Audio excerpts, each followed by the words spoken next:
भारत के राष्ट्रीय ध्वज को तिरंगा के नाम से जाना जाता है। तिरंगा नाम की वजह के पीछे इसमें इस्तेमाल होने वाले 3 रंग केसरिया, सफेद और हरा है। तिरंगा में अशोक चक्र की जगह पहले चरखा था। राष्ट्रीय ध्वज में चरखा की जगह अशोक चक्र होने से महात्मा गांधी नाराज हो गए थे। संसद भवन एकमात्र ऐसा भवन है जहां 3 तिरंगा एक साथ फहराए जाते हैं। किसी मंच पर तिरंगा फहराते समय जब बोलने वाले का मुंह श्रोताओं की तरफ हो तब तिरंगा उसके दाहिनी तरफ होना चाहिए। रांची का पहाड़ी मंदिर अकेला ऐसा मंदिर है जहां तिरंगा फहराया जाता है। भारतीय ध्वज संहिता नामक कानून में राष्ट्र ध्वज से संबंधित नियम और कायदे बताए गए हैं। यदि कोई राष्ट्र ध्वज फहराने संबंधित दोषी पाया जाता है तो उसे 3 साल की सजा या जुर्माना या फिर दोनों हो सकते हैं। तिरंगा हमेशा कॉटन, सिल्क या खादी का होना चाहिए। प्लास्टिक का झंडा मना है। तिरंगा हमेशा 3:2 में होना चाहिए। अशोक चक्र का कोई माप तय नहीं है। इसमें 24 तिल्लियां होनी चाहिए। सबसे पहले लाल, पीले, हरे रंग की पट्टियों वाला तिरंगा 7 अगस्त 1906 को कोलकाता में फहराया गया था। तिरंगा पर कुछ भी लिखना या बनाना गैर कानूनी है। किसी भी गाड़ी के पीछे, बोट या प्लेन में तिरंगा यूज नहीं किया जा सकता। तिरंगा का प्रयोग बिल्डिंग को ढकने में नहीं किया जा सकता।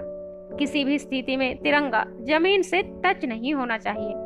तिरंगा का यूज किसी भी यूनिफॉर्म या सजावट के सामान में नहीं होना चाहिए। बेंगलुरु से 420 किलोमीटर हुबली एकमात्र लाइसेंस प्राप्त संस्था है जो झंडा बनाने और सप्लाई करने का काम करता है। किसी भी दूसरे झंडे को राष्ट्रीय झंडे से ऊंचा या बराबर में नहीं फहराया जा सकता। विश्व की सबसे ऊंची चोटी माउंट एवरेस्ट पर तिरंगा 29 मई 1953 को फहराया गया, जब शेरपा तेनजिंग और एडमंड हिलेरी ने एवरेस्ट फतह किया। लोगों को अपने घरों और ऑफिस में आम दिनों में भी तिरंगा फहराने की अनुमति 22 दिसंबर 2002 को मिली। तिरंगा को रात में फहराने की अनुमति 2009 में मिली।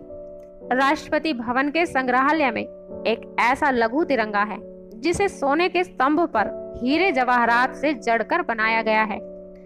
वर्तमान तिरंगा को 22 जुलाई 1947 को पिंगली वेंकैया ने बनाया था। भारतीय संविधान के अनुसार किसी भी राष्ट्र विभूति के निधन के बाद राष्ट्रीय शोक के दौरान कुछ समय के लिए तिरंगा झुकाया जाता है, लेकिन सिर्फ उसी भवन का तिरंगा झुकाया जाता है जिस भवन में उसका पार्थिव शरीर रखा हो। पार्थिव शरीर निकलने के बाद तिरंगा फहरा दिया जाता है। देश के शहीदों और महान शख्सियतों के शव के ऊपर तिरंगा लपेटा जाता है। शव के ऊपर लपेटा गया तिरंगा, इसका केसरिया रंग सिर की तरफ और हरा रंग पैर की तरफ होना चाहिए। बेकार तिरंगे को सम्मान पूर्वक नष्ट कर दिया जाता है। तो ये थी भारतीय राष्ट्रीय ध्वज तिरंगे के विषय में कुछ रोचक जानकारी। अच्छी लगी तो वीडियो को लाइक कीजिएगा। ऐसी ही अनेकों जानकारियां पाने के लिए चैनल को सब्सक्राइब कीजिएगा। Thank you for watching.